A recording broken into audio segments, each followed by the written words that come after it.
اعوذ باللہ من الشیطان الرجیم بسم اللہ الرحمن الرحیم۔ قرآن پاک میں تمام صورتوں میں سے سب سے پہلی نازل ہونے والی جو کہ مکمل ہو گئی تھی وہ سورہ فاتحہ ہے، یعنی اس ٹائم تک جب باقی کی صورتوں کے اندر مختلف آیات نازل ہوئی تھیں، تھوڑی تھوڑی کسی ایک صورت میں سے، تھوڑی سی کسی دوسری صورت میں سے، تب تک سورہ فاتحہ سب سے پہلی تھی جو کہ مکمل طور پر نازل ہو گئی تھی۔ ایک حدیث قدسی بھی ہے جس میں حضرت محمد صلی اللہ علیہ وسلم نے بتایا، اور پہلے میں بتا دوں کہ حدیث قدسی کسے کہتے ہیں، جو کہ اللہ تعالیٰ نے کلام کیا ہو فرشتے کے ذریعے حضرت محمد صلی اللہ علیہ وسلم سے، لیکن وہ قرآن پاک کا پارٹ نہ ہو تو اسے حدیث قدسی کہا جاتا ہے۔ دوسری جو حضرت محمد صلی اللہ علیہ وسلم خود سے کوئی بات ہمیں بتاتے ہیں تو اسے حدیث کہا جاتا ہے، لیکن جب اللہ تعالیٰ کوئی کلام کرتا ہے اور اس کو بالکل ویسے ہی بتایا جاتا ہے، حضرت محمد صلی اللہ علیہ وسلم نے اسی طرح اس کو بیان کیا، تو اسے حدیث قدسی کہتے ہیں۔ تو حضرت محمد صلی اللہ علیہ وسلم نے بتایا کہ اللہ تعالیٰ فرماتے ہیں کہ میں نے نماز کو اپنے اور اپنے بندے کے درمیان 2 حصوں میں تقسیم کر دیا ہے، جو کہ سورۃ فاتح میں بھی آپ دیکھیں گے، چونکہ سورہ فاتح ہی خاص مین جو سورت ہے وہ سورہ فاتح ہے نماز کے اندر، تو اس کے 2 پارٹس ہیں، جو کہ ایک پارٹ اللہ تعالیٰ نے اپنے لیے رکھا ہے اور دوسرا پارٹ ہم انسانوں کے لیے ہے۔ اس لیے اللہ تعالیٰ نے فرمایا کہ میں نے اپنے اور اپنے بندے کے درمیان اس کو 2 حصوں میں تقسیم کیا ہے۔ اب اس سورت کو پڑھنا شروع کرتے ہیں۔ سب سے پہلا ورڈ ہے الحمد۔ حمد کا 2 معنی ہیں۔ پہلا معنی ہے ثنا، یعنی تعریف جسے ہم کہتے ہیں، اور دوسرے الحمد ہم شکریہ کے لیے بھی استعمال کرتے ہیں۔ تو یہ دونوں میننگ ہوں گے اس کے، آپ ترجمے میں پڑھیں گے تو اکثر ایک ہی میننگ لکھا ہوا ہوتا ہے، لیکن یہ دونوں میننگ جو ہیں وہ اس میں آتے ہیں اس ورڈ کے اندر۔ اب ترجمے میں پڑھیں گے، سب تعریفیں اللہ ہی کے لیے ہیں، تو یہاں پر صرف تعریف کا ورڈ یوز کیا، شکریہ کا ورڈ نہیں یوز ہوا، لیکن یہ دونوں میننگ الحمدللہ کے ہیں۔ اور اگین سننے میں ایسے لگتا ہے جیسے یہ دونوں ایک ہی معنی رکھتے ہیں، شکریہ اور تعریف کا معنی جو ہے وہ ایک ہی ہے، لیکن یہ ڈیفرنٹ ہے، ان دونوں کا الگ الگ جگہ استعمال ہوتا ہے۔ اس کی اگزامپل ایسے ہے جیسے آپ جا رہے ہیں اور آپ کو روڈ پر ایک گاڑی نظر آتی ہے اور وہ بہت پیاری کار ہے، تو آپ اس کی تعریف کریں گے یا آپ اس کا شکریہ ادا کریں گے؟ تو آپ آبویسلی اس کی تعریف کریں گے، کیونکہ شکریہ کسی کا تب ادا کیا جاتا ہے جب کسی نے آپ کے لیے کوئی فیور آپ کو کچھ دیا ہو۔ اس کے برعکس اگر آپ کسی کی تعریف کر رہے ہو تو ضروری نہیں ہے کہ اس نے آپ کے لیے کوئی فیور دیا ہو یا آپ کے لیے کچھ کیا ہو، لیکن شکریہ کے لیے یہ ضروری ہے کہ کسی نے آپ کے لیے کچھ کیا ہو۔ کسی کا شکریہ ادا کرنے کے لیے اس کی تعریف کرنا ضروری نہیں ہے۔ جس طرح اس کی اگزامپل ہمیں قرآن پاک میں ملتی ہے کہ جب حضرت موسیٰ علیہ السلام کی فرعون سے بات ہو رہی تھی تو فرعون نے کہا اپنا حق جمانے کے لیے اور ذرا اپنی پاور دکھانے کے لیے اس نے حضرت موسیٰ علیہ السلام سے کہا کہ کیا تم شکر گزار نہیں ہو میرے، کہ میں نے تم پر جو احسان کیا، کہ میں نے تمہیں پالا ساری زندگی اور اچھے طریقے سے پالا۔ تو حضرت موسیٰ علیہ السلام نے اس کی تعریف نہیں کی، انہوں نے کہا، لیکن انہوں نے برائی بھی نہیں کی، اس کا احسان مانا اور کہا کہ ہاں تمہارا شکریہ، یہ واقعی تم نے میرے اوپر ایک احسان کیا کہ تم نے مجھے پالا ہے۔ تعریف اور شکریہ کی ایک اور اگزامپل حضرت ابراہیم علیہ السلام سے بھی ہمیں ملتی ہے کہ ان کے جو والد تھے وہ بت تراشتے تھے، لیکن وہ ان کے اس کام کی تعریف نہیں کرتے تھے حضرت ابراہیم علیہ السلام، لیکن وہ ناشکرے بھی نہیں تھے کہ وہ اپنے والد کا شکر بھی ادا کرتے تھے، شکریہ ادا کرتے تھے کہ انہوں نے اچھے طریقے سے اپنے بیٹے کو پالا ہے اور وہ ان کے والد ہیں تو وہ ان کا احترام کرتے تھے۔ مطلب آپ ضروری نہیں ہے کہ آپ کسی کی کوئی کام کی تعریف ہی کریں تو آپ شکر گزار ہوں گے، آپ شکر گزار ویسے بھی ہو سکتے ہیں۔ شکر گزار آپ تب ہوتے ہیں جب کسی نے آپ کے اوپر کوئی احسان کیا ہوا ہو، بلکہ ان دونوں کو یہ ایک دوسرے کی ضرورت نہیں ہے، یہ دونوں بالکل الگ الگ استعمال کیے جا سکتے ہیں۔ جس طرح تعریف، آپ کسی کی کوئی پینٹنگ ہے، آپ اس کی تعریف کریں گے، آپ اس کا شکریہ تو ادا نہیں کریں گے، شکریہ تو آپ تب ادا کریں گے جب وہ پینٹنگ آپ کو دے دے گا وہ، تو اس لیے جو ہے وہ آپ ان دونوں ورڈز کو الگ الگ یوز کر سکتے ہیں۔ ان دونوں کا میننگ الگ بتانے کا مقصد یہ تھا کہ الحمد جب ہم کہیں گے تو ہم صرف یہ نہیں کہیں گے کہ تعریف ہو رہی ہے اللہ کی، یا ہم یہ نہیں کہیں گے کہ یہ شکریہ ادا کر رہے ہیں صرف، یہ دونوں اس کے میننگ میں آتا ہے اور یہ دونوں الگ معنی رکھتا ہے، اس لیے ہم نے ان دونوں کو ہی میننگ میں لینا ہے۔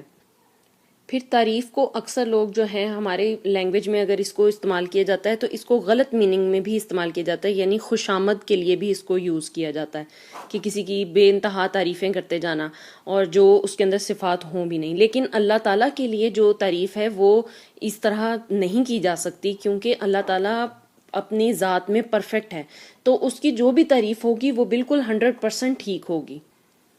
اس لائف میں تو اگر کوئی ہم کسی کی تعریف کرتے ہیں تو ہمیں کوئی چیز نہیں بھی اچھی لگ رہی تو ہم منہ سے کہتے جا رہے ہوتے ہیں کہ زبردست زبردست، لیکن اللہ تعالیٰ کے معاملے میں یہ کام ہم نہیں کر سکتے۔ اللہ تعالیٰ کے لیے جو بھی بات ہے وہ ہمیں دل سے کہنی ہوگی۔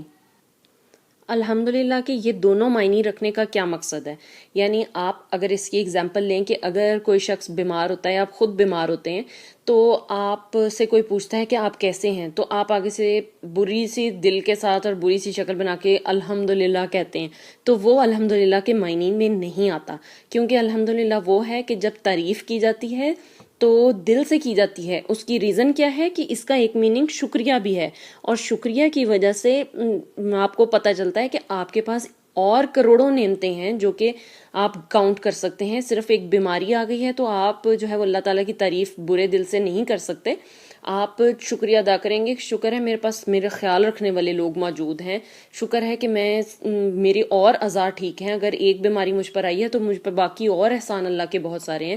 تو اس لیے ان دونوں کو لگانے کا مقصد ان دونوں میننگز کا الحمدللہ میں یہی ہے کہ آپ تعریف بھی برے دل سے نہیں کر سکتے، کیونکہ آپ ہر ٹائم اللہ تعالیٰ کے شکر گزار ہیں کہ ایک مسئلہ ہے تو کروڑوں اور چیزیں ہیں جو کہ اللہ تعالیٰ آپ کو شکریہ ادا کرنے کا حقدار آپ ہیں اللہ تعالیٰ کے۔ اس لیے جب آپ الحمدللہ کہتے ہیں تو پازیٹیو تھاٹس جو ہیں وہ آپ کے دماغ میں آنی چاہیے، اور مسلمان جو ہے وہ اس کی تھاٹس ہونی ہی پازیٹیو چاہیے، کیونکہ اگر ایک مسئلہ اس کے ساتھ چل رہا ہے تو اللہ تعالیٰ اس کو بہت کچھ اور بھی عطا کر رہا ہے۔ پھر اگر ایک اور چیز اس میں آپ نوٹس کریں کہ ورڈ ہے الحمدللہ اور اس کے بعد بات ختم، یعنی الحمدللہ کا مطلب اب کیا ہوا کہ تعریف اور شکریہ اللہ کا۔ یہاں پر آپ نوٹ کریں کہ میں کا ورڈ یوز نہیں ہوا، یعنی یہ نہیں کہا کہ میں شکر ادا کرتا ہوں یا تعریف کرتا ہوں اللہ کی، کیونکہ میں کا محتاج نہیں ہے الحمدللہ۔ آپ تعریف کریں یا نہ کریں، اللہ اس چیز کا محتاج نہیں ہے، اللہ کی تعریف اس چیز کے محتاج نہیں ہے۔ کروڑوں خربوں اس کی اور مخلوق ہے جو کہ ہر ٹائم اس کا شکریہ ادا کر رہی ہے، جو کہ ہر ٹائم اس کی تعریف کر رہی ہے۔ ہمارے الحمدللہ کہنے کی یا کسی کے بھی الحمدللہ کہنے کی اللہ کو ضرورت نہیں ہے۔ پھر ایک اور چیز الحمدللہ میں یہ ہے کہ یہ ٹائم باؤنڈ نہیں ہے، یعنی یہ نہیں ترجمے میں آیا کہ میں اللہ تعالیٰ کا اس چیز کے لیے شکر گزار ہوں، یا میں اس ٹائم اللہ کا شکر گزار ہوں، یا میں پاسٹ میں شکر گزار تھا، یا میں فیوچر میں شکر گزار ہوں گا۔ یعنی الحمدللہ کہنے سے پاسٹ، پریزنٹ اور فیوچر سارا کچھ کور ہو گیا ہے، کسی بھی ٹائم جو کے لیے یہ استعمال ہو گیا۔ آپ نے ایک دفعہ کہہ دیا کہ میں اللہ تعالیٰ کا آگے آنے والے وقت کے لیے، اس وقت کے لیے اور پچھلے گزرے ہوئے وقت کے لیے شکر گزار ہوں۔ الحمدللہ سے ہمیں 3 سبق حاصل ہوتے ہیں۔ پہلا، مثبت رویہ ہے ہمارا، یعنی پازیٹیو تھنکنگ جو مسلمان کی ہونی چاہیے الحمدللہ کہتے وقت۔ دوسری چیز ہم نے یہ سیکھی کہ ہمیں عاجز ہونا چاہیے، کیونکہ یہ کسی میں کا محتاج نہیں ہے، اللہ تعالیٰ کی تعریف تو ہم کریں یا نہ کریں وہ ہو ہی رہی ہے۔ اور تیسرا یہ کہ یہ آزاد ہے، اس کو ضرورت نہیں ہے میری یا کسی اور کی یا کسی وقت کی قید میں نہیں ہے یہ۔ اس کے بعد الحمد کے بعد اللہ نے اپنا نام بتایا ہے، یعنی اپنا انٹروڈکشن دیا ہے، اور وہ بھی اپنے نام سے دیا ہے، اپنی خصوصیات والے ناموں سے نہیں دیا۔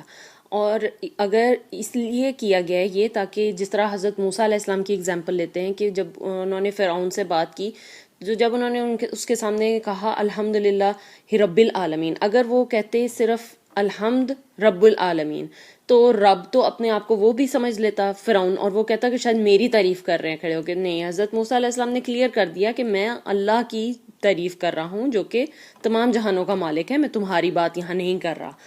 پھر دوسری چیز یہ ہے الحمدللہ میں کہ آپ ایک ورڈ کے اندر تمام تر چیزوں کی تعریف کر دیتے ہیں۔ کیا آپ ایسا کر سکتے ہیں کہ آپ اپنی آنکھ کا ہی ایک حصہ لے لیں کہ آپ آنکھ کی اپنی اللہ تعالیٰ کا شکریہ ادا کرنے لگیں آنکھ کے لیے، کہ اس کے اندر جو جو چیزیں، جو وینز، جو ساری چیزیں، روشنی جس طرح سے ایکشن کر رہی ہے، آنکھ کا جو کام ہے، یہ سارا کچھ ان کی تعریفیں آپ کرنے لگیں تو آپ کبھی بھی نہیں کر سکیں گے، کیونکہ یہ اتنا مشکل کام ہو جائے گا۔ تو اس لیے آپ کو صرف ایک ورڈ دے دیا گیا الحمدللہ کہہ لیں، اس سے آپ کے تمام جسم میں جو نظام چل رہا ہے اس کی اللہ تعالیٰ کی تعریف ہو جائے گی، اور جو دنیا میں نظام چل رہا ہے، جو آپ کو فائدہ دے رہا ہے، جس کو دیکھ کر آپ کا تعریف کرنے کا دل کرتا ہے، وہ ساری چیزیں اس میں کور ہو جاتی ہیں۔ ورنہ آپ کبھی بھی اللہ تعالیٰ کا شکریہ ادا نہ کر سکتے اگر یہ ایک ورڈ ہمیں نہ دیا گیا ہوتا، ہم ساری زندگی صرف شکریہ ہی ادا کرنے میں ہماری گزر جاتی۔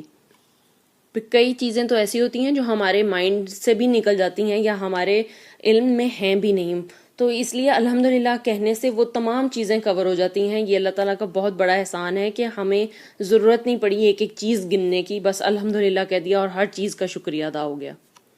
پھر جب اللہ تعالیٰ نے یہ بتا دیا کہ شکر اور تعریف اللہ کے لیے، یہ چیز ہمیں سکھا دی، پھر سوال یہ پیدا ہوا کہ کون اللہ؟ نام تو ہمیں پتہ چل گیا لیکن کون اللہ؟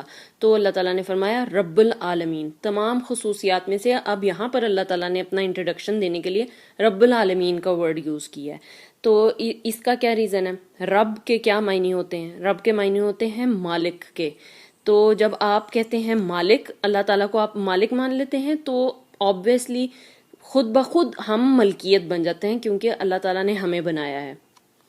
پھر رب کا جو ورڈ ہے یہ ربی سے نکلا ہے. اس کا معنی ہے کہ کسی چیز کا خیال رکھنا کہ وہ نشو و نما پائے اور بڑی ہو جائے نشو و نما پا کر.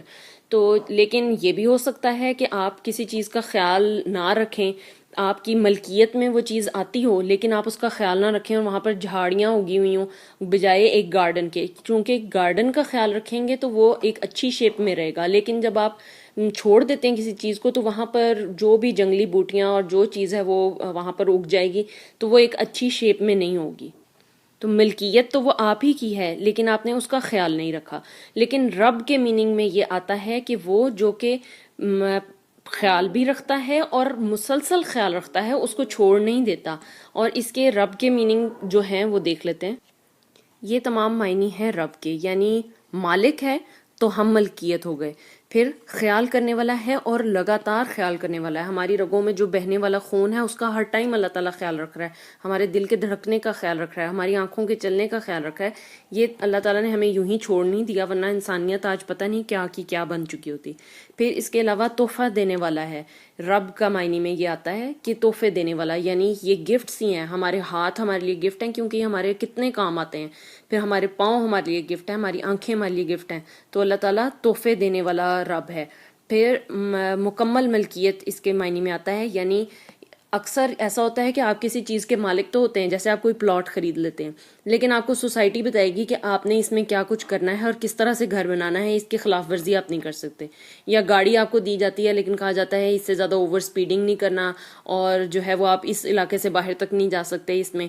تو وہ آپ کی ملکیت تو ہوئی لیکن مکمل ملکیت آپ کے پاس نہیں ہے. لیکن اللہ تعالیٰ وہ ہے جس کے پاس مکمل ملکیت ہے، مکمل اتھارٹی ہے. پھر جو رب کا ورڈ ہے وہ ہمارے رشتے کو بھی ظاہر کرتا ہے اللہ تعالیٰ کے ساتھ. جس طرح رشتے کیا ہوتے ہیں، جیسے استاد اور شاگرد کا رشتہ ہوتا ہے، اس کے علاوہ والدین اور بچوں کا ہوتا ہے، باس اور امپلائی کا ہوتا ہے، یہ سارے رشتے ہیں. لیکن اگر آپ کہیں کہ ذہانت یعنی یہ خصوصیت ہے، تو اگر ہم کہیں ذہانت یا ہم کہیں لمبا کسی کو، تو یہ اس سے کوئی رشتہ تو ظاہر نہیں ہوتا، اس سے اس کی خصوصیت ظاہر ہو رہی ہے. ہم کہیں کہ رشتہ ہے ذہانت کے ساتھ تو یہ بات غلط ہوگی. خصوصیت کے ساتھ آپ کا رشتہ نہیں ہوتا، آپ کا رشتہ اس طرح ہے جیسے استاد اور شاگرد کا ہوتا ہے.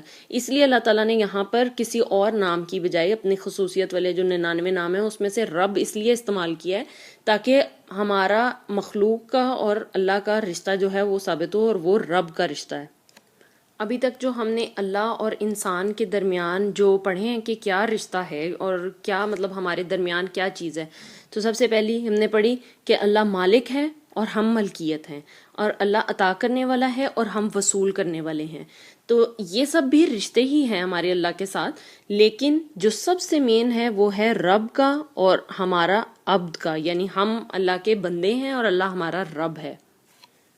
اب جب یہ رشتہ پتہ چل گیا ہے تو اب یہ بھی جان لیں کہ جو عبد ہوتا ہے، یعنی جسے غلام بھی کہا جاتا ہے، وہ اس کو ضرورت ہوتی ہے، وہ تب تک عبد نہیں بن جاتا جب تک کہ مالک اس کو کوئی حکم نہ دے اور وہ اس کی تکمیل نہ کر لے. ورنہ وہ نوکر نہیں رہتا جو کہ گھر میں آ کر ایسے ہی بیٹھا رہے، تو وہ نوکر تھوڑی ہوا.